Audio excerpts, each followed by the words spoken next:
Vaak wordt gevraagd of het moeilijk is om de GPS te plaatsen en alles in te stellen en ermee te werken ook. Antwoord is vrij eenvoudig. Wij doen eigenlijk als Agri GPS alles. Dus wij komen bij de mensen ter plaatse, wij plaatsen het systeem bij hen op het bedrijf op.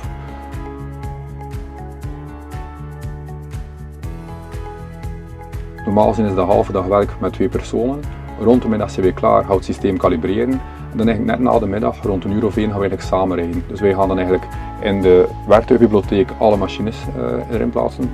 Veldspuit, 27 meter, rotor-eg, 3 meter, alle machines worden geplaatst. En daar rijden we samen op het veld. Dus dan gaan we instellen de omtrek van het veld, de 4 begeleidingslijnen. En dan ga ik je tonen hoe je werkgangen overlaat. Hoe je ook instelt wanneer de zaaimachine moet gehoven en gezakt worden. En eigenlijk op die manier gaan we eigenlijk samen alles instellen.